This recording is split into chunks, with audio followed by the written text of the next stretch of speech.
My channel. आज के इस वीडियो में हम डिस्कस करेंगे प्रॉप्स इन कंपोनेंट। इससे पहले कंपोनेंट क्या होते हैं, रिएक्ट के अंदर टाइप्स ऑफ कंपोनेंट्स क्या होते हैं, हम उसका डिस्कशन कर चुके हैं। ठीक है, तो देखते हैं props in components. First, props are argument pass into React components. Props makes components dynamic. Props are passed to components via HTML attributes. Props are immutable. तो इसमें कहा है कि जिस तरीके से मैंने आपको बताया था कि React के अंदर कंपोनेंट सिंपल जावास्क्रिप्ट फंक्शंस के थ्रू होते हैं जो कि एक स्पेसिफिक UI को बिल्ड करने के लिए यूज किए जाते हैं।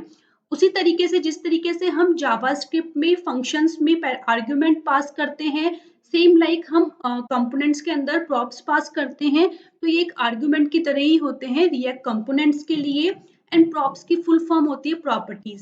सेकेंड वन है कि प्रॉप्स की हेल्प से कंपोनेंट को डायनेमिक बनाया जाता है। तो अगर रियल टाइम सिनेरियो की बात किया जाए, एक यूजर डिटेल कंपोनेंट है जो कि स्पेसिफिक है, यूजर की कुछ details like user name, age, full name को डिस्प्ले कराता है। तो हम जब किसी भी रियल टाइम प्रोजेक्ट में वर्क करते हैं तो एपीआई कॉल होती है एंड एपीआई से डेटा, डायनेमिक डेटा हम फैच आउट करके लेके आते हैं एंड उसे हमें डिस्प्ले कराना होता है।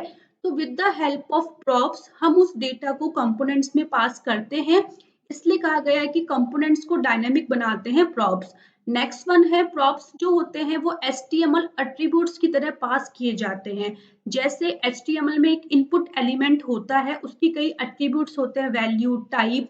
उसी तरीके से जब हमें प्रॉप्स को पास करना होता है किसी भी कंपोनेंट के अंदर, तो हम सेम लाइक HTML एट्रीब्यूट्स की तरह ही पास करते हैं।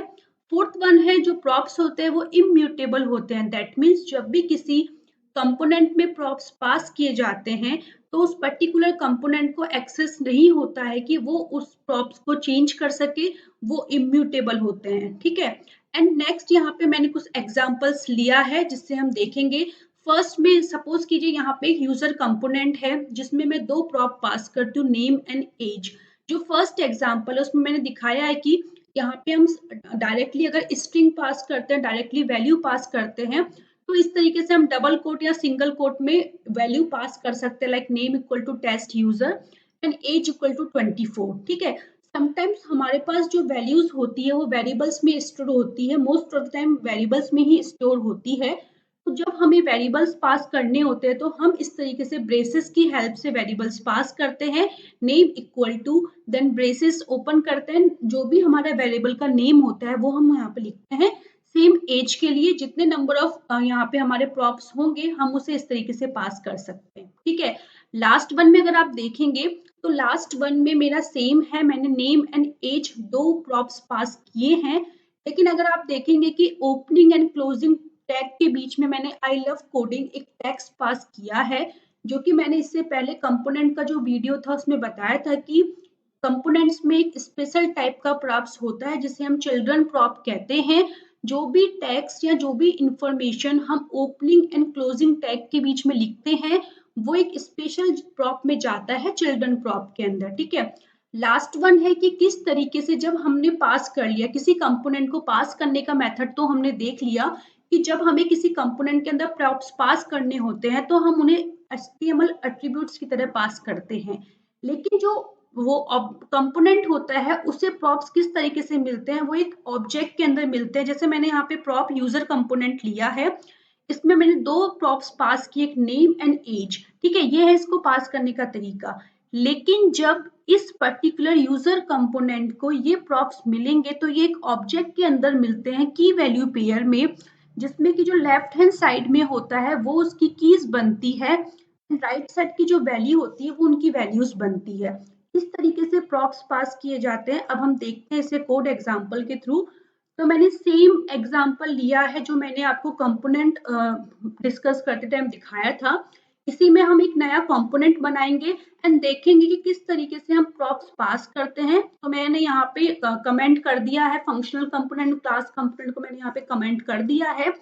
तो मैं क्या करती हूँ, कंपोनेंट फोल्डर में जाके कंपोनेंट बनाती हूँ यूजर .js। ठीक है, अब जैसा कि मैंने बताया था कि सेम जब भी आपको कंपोनेंट बनाना है, अगर आप फंक्शनल कंपोनेंट बना रहे हैं तो उसमें हमें एक फंक्शन लिखना होगा, देन आपका कंपोनेंट का नेम एंड जो भी हमें यहाँ से रिटर्न करना है। तो मैं यहाँ पे रिटर्न करती हूँ एक डिव हम यहाँ पे ओपन करेंगे।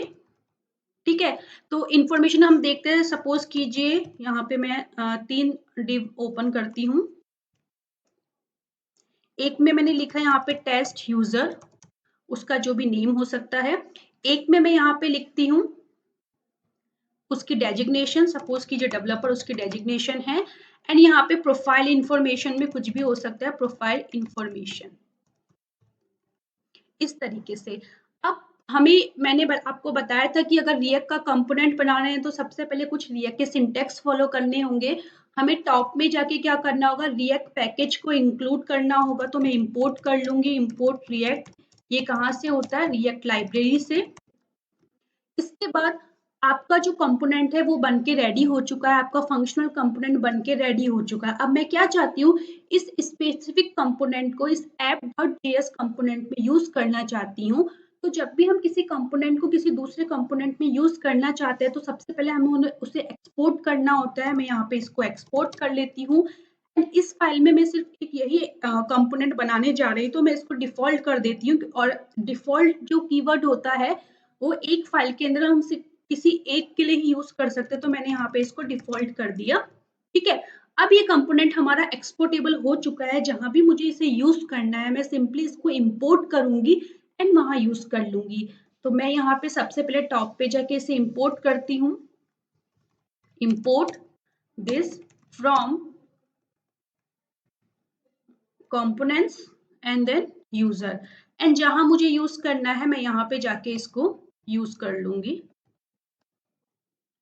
तो आप देखेंगे कि हमें इंफॉर्मेशन यूजर कंपोनेंट में जो भी HTML रिटर्न कर रहा है वो इंफॉर्मेशन ब्राउजर में डिस्प्ले होने लग गई। अभी तक क्या है, ये सारी इंफॉर्मेशन किस तरीके की है, हार्ड कोड है, स्टैटिक है।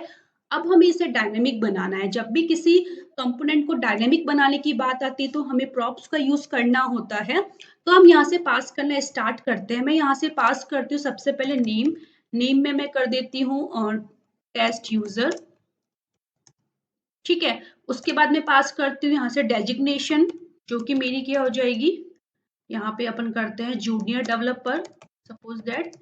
एंड उसके बाद अभी मैंने सिर्फ यहाँ पे 2 प्रॉप्स में पास करती हूँ। अब ये दोनों प्रॉप्स मैंने पास कर दिए हैं, लेकिन इन्हें कैच करने के लिए मुझे क्या करना होगा, इस यूजर कंपोनेंट में सबसे पहले जिस तरीके से फंक्शन में हम जब आर्ग्यूमेंट्स पास करते हैं तो हम यहाँ पे उन्हें डिक्लेयर करते हैं, वैसे यहाँ पे मैंने आपको बताया था कि जितने भी हम यहाँ से प्रॉप्स पास करते हैं वो एक ऑब्जेक्ट में कंपोनेंट में जाते हैं। तो यहाँ पे हम एक ऑब्जेक्ट लिखते हैं प्रॉप्स। इसका नेम कुछ भी हो सकता है, बट कन्वेंशन है कि हम यूजुअली इसमें प्रॉप्स ही लिखते हैं।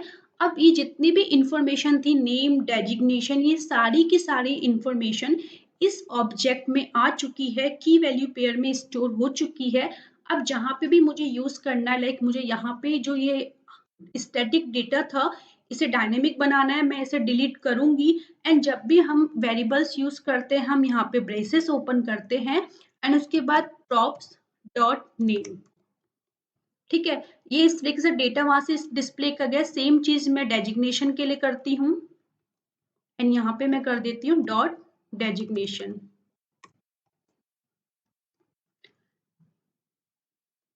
तो आप देखेंगे यहाँ से मैंने जूनियर डेवलपर पास किया था तो आपको ब्राउजर में जूनियर डेवलपर डिस्प्ले होने लगा है। तो इस तरीके से प्रॉप्स की हेल्प से हमने कंपोनेंट को डायनेमिक बना दिया है। अब अगर मेरे पास 2 यूजर होते, मुझे उन दोनों की इंफॉर्मेशन डिस्प्ले करानी होती तो एक कंपोनेंट को मैं कितनी भी टाइम्स कॉल कर सकती हूँ। मैं यहाँ पे कॉल करके एंड यहाँ पे टेस्ट यूजर ये 1 है मेरा, ये टेस्ट यूजर मेरा 2 है एंड यहाँ पे ये हो जाता सीनियर डेवलपर। तो दोनों ही की इंफॉर्मेशन यहाँ पे डिस्प्ले हो चुकी है। तो हमने एक रीयूजेबल कंपोनेंट बनाया है। जैसा कि आपको मैंने बताया था component reusable bits of code होता है जो कि आइसोलेशन में रेडी होता है, उनसे हम कितनी भी टाइम्स यूज कर सकते हैं। तो with the help of this prop हमने क्या किया, इसको डायनेमिक बना दिया एंड जितने टाइम जितने यूजर्स के हमें इंफॉर्मेशन डिस्प्ले करानी है उतने टाइम हम इसे कॉल कर सकते हैं। ये यूजर की इंफॉर्मेशन डायनेमिक वे में डिस्प्ले करवाएगा। तो यहाँ पे ये इस तरीके से हम प्रॉप्स पास करते हैं। थर्ड था कि मैंने आपको बताया था कि प्रॉप्स जो होते हैं वो इम्यूटेबल होते हैं, मीन्स हम उसे कंपोनेंट्स में चेंज नहीं कर सकते हैं। सपोज दैट मैं यहाँ पे जाके यहाँ पे चेंज करती हूँ प्रॉप्स डॉट नेम में मैं यहाँ लिख देती हूँ मोनी। तो आप देखेंगे कि आपको ब्राउजर पे एक एरर आएगी। उस एरर को हम देखते हैं, can not assign to read only property name of object. क्यों? बिकॉज ये जो प्रॉप होता है ये हमारा इम्यूटेबल होता है, हम इसे चेंज नहीं कर सकते हैं, क्योंकि इस कंपोनेंट में ये डेटा ओनली इंफॉर्मेशन के पर्पज से आया है। जो इसका पेरेंट कंपोनेंट है ऐप कंपोनेंट, उसने ओनली इंफॉर्मेशन भेजी है यूजर कंपोनेंट में। सो user component only in properties को एक्सेस कर सकता है बट उसे चेंज नहीं कर सकता है। ठीक है। नेक्स्ट मैंने आपसे कहा था कि हम कंपोनेंट देखेंगे चिल्ड्रन कंपोनेंट, चिल्ड्रन प्रॉप, वो स्पेसिफिक क्या होता है। तो इस तरीके से हम कंपोनेंट्स को कॉल कर सकते हैं, लेकिन चिल्ड्रन प्रॉप जो होता है, अगर मैं यहाँ से इस तरीके से, जब हमें चिल्ड्रन प्रॉप पास नहीं करना होता, मैंने आपको बताया था कि ओपनिंग एंड क्लोजिंग टैग की रिक्वायरमेंट नहीं होती, हम इस तरीके से यूजर कंपोनेंट को एक टाइम लिख के लास्ट में इस तरह से क्लोजिंग टैग लगा सकते हैं। लेकिन अगर हमें इनके इन बिटवीन कुछ डेटा पास करना हो, अगर मैं इसे यहाँ से रिमूव कर देती हूँ, ठीक है, एंड यहाँ पे मैं क्लोज करती हूँ इन्हें, सेम लाइक यहाँ पे, तो अभी भी यहाँ पे कोई प्रॉब्लम नहीं आएगी। एंड मैं यहाँ पे कर देती हूँ यूजर वन प्रोफाइल, जो कि ओपनिंग एंड क्लोजिंग टैग के बीच में है। एंड सेम लाइक मैं यहाँ पे कर देती हूँ यूजर टू प्रोफाइल। ठीक है। तो इस स्पेसिफिक जो ये इंफॉर्मेशन है, इसको कैच करने के लिए एक स्पेशल टाइप का प्रॉप होता है जिसे हम चिल्ड्रन प्रॉप कहते हैं। एंड हमें सिंपली क्या करना होता है, इसी तरीके से हम लिखेंगे एंड प्रॉप का नेम यहाँ पे हो जाएगा चिल्ड्रन। तो हमारे पास अगर आप देखेंगे user one profile, user two profile, अगर हमारे पास लॉन्ग स्ट्रिंग एक बड़ा डेटा है जिसे हम इस तरीके से ओपनिंग एंड क्लोजिंग टैग के बीच में पास करते हैं, तो ये हो जाता है हमारा चिल्ड्रन प्रॉप, और इसे हम इस तरीके से एक्सेस कर सकते हैं। तो आई होप आपको ये वीडियो अच्छा लगा होगा। प्रॉप्स क्या होते हैं, इनकी प्रॉपर्टीज क्या होती है, क्यों हमें इन्हें यूज करना चाहिए, एक कंपोनेंट को ये किस तरीके से डायनेमिक बनाते हैं, आप लोगों को समझ में आया होगा। इससे इसके पहले की जो वीडियोस है कंपोनेंट्स की एंड व्हाट इज रिएक्ट, उसका लिंक मैं डिस्क्रिप्शन बॉक्स में दे दूंगी, आप उन्हें वहां से देख सकते हैं। Thanks for watching.